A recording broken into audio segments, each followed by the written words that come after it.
여러분, 환영합니다.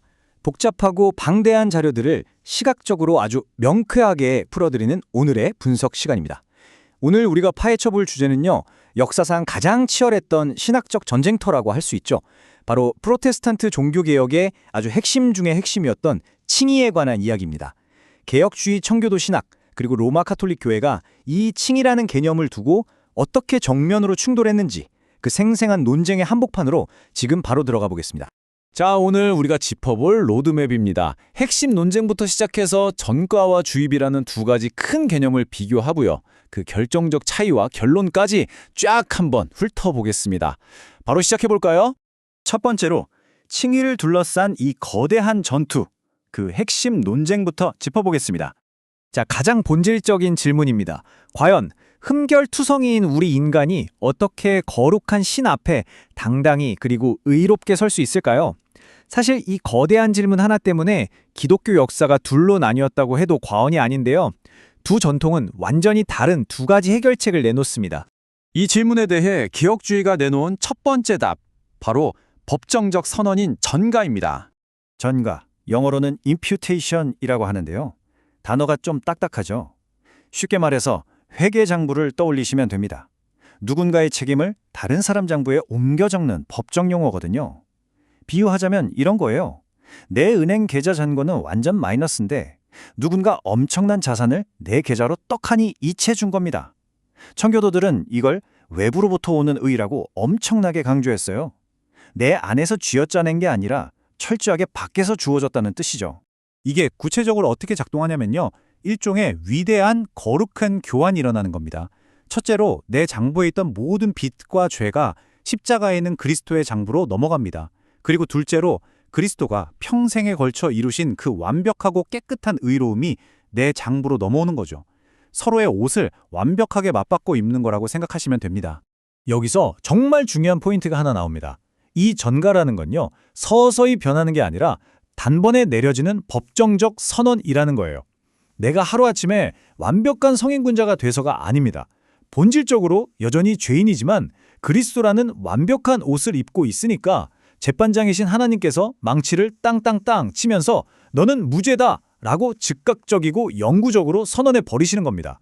그럼 가톨릭의 입장은 어땠을까요? 개혁주의와는 완전히 다른 점진적인 본성 변화를 말하는 주입입니다. 이 카톨릭의 주입이라는 개념은요, 말 그대로 텅 빈 컵에 맑은 물을 콸콸 부어 넣는 걸 상상하시면 아주 이해하기 쉽습니다. 은혜가 인간의 영혼 속에 액체처럼 실제로 부어지는 거예요. 밖에서 옷을 덮어 씌우는 게 아니라 은혜가 내면으로 들어와서 인간의 상태를 실제로 바꾸고 내재하는 의의를 창조해낸다는 관점입니다. 그러니까 은혜가 주입되면 그걸로 끝나는 게 아니에요. 인간의 본성이 서서히 점진적으로 변하기 시작합니다. 여기서 인간은 가만히 있으면 안 되고요. 주입된 은혜에 적극적으로 협력해서 선행을 쌓아야 합니다. 그렇게 내면이 진짜로 거룩해지고 선행이 차곡차곡 쌓였을 때 그제야 비로소 조건적인 최종적 칭의에 도달한다는 논리죠. 그런데 이 관점에는 아주 치명적인 특징이 있습니다. 이 은혜가 영구적이지 않다는 거예요. 만약 심각한 죄를 짓잖아요. 그럼 컵에 구멍이 난 것처럼 주입된 은혜가 새어나가 버립니다. 그래서 고해성사 같은 성례를 통해서 그 잃어버린 은혜를 다시 보충하고 회복해야만 구원을 유지할 수 있는 아주 길고 조심스러운 과정인 거죠.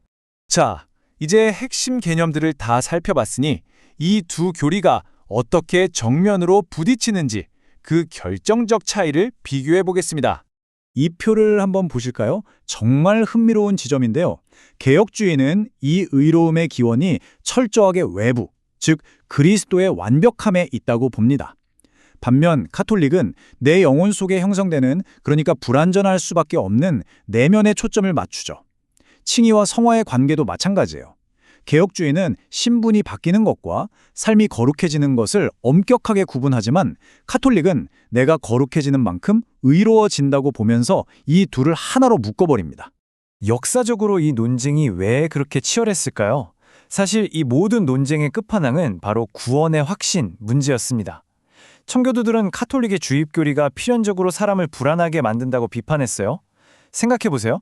내 구원의 근거가 시시각각 변하는 나의 상태와 나의 선행에 달려 있다면 누가 감히 안심할 수 있겠어요? 반면에 전가교리는 내 모습이 아니라 절대 변하지 않는 그리스도의 완벽한 사역에 닻을 내리기 때문에 절대적으로 견고한 확신을 가질 수 있다는 겁니다. 마지막으로 청교도들이 이 논쟁을 통해 도달한 결론, 참된 평안과 확신에 대해 살펴보겠습니다.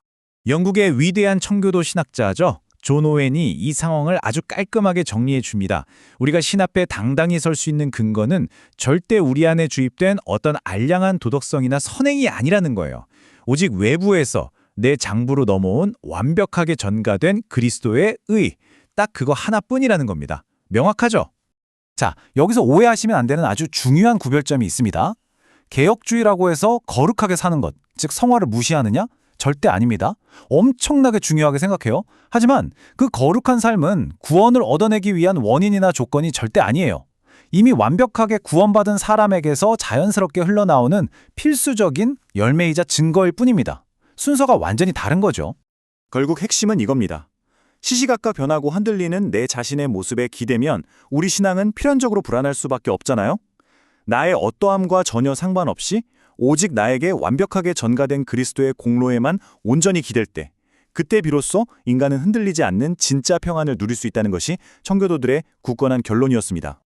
자, 오늘 우리는 종교개혁을 뒤흔들었던 가장 뜨거운 신앙 논쟁을 함께 분해해 보았습니다. 어떠셨나요? 마지막으로 여러분께 질문을 하나 던지고 싶습니다. 수백 년 전에 이 치열했던 논쟁이 그저 과거의 유물일 뿐일까요? 당장 오늘 밤 여러분이 기도하거나 자신의 죄를 돌아볼 때 여러분의 시선은 불안한 내 안의 의로움을 향하고 있나요? 아니면 이미 완성된 내 밖의 완벽한 의로움을 향하고 있나요? 이 묵직한 질문을 여러분의 생각 노트에 남겨드리면서 오늘의 분석 시간은 여기서 마무리하겠습니다. 끝까지 함께해 주셔서 감사합니다.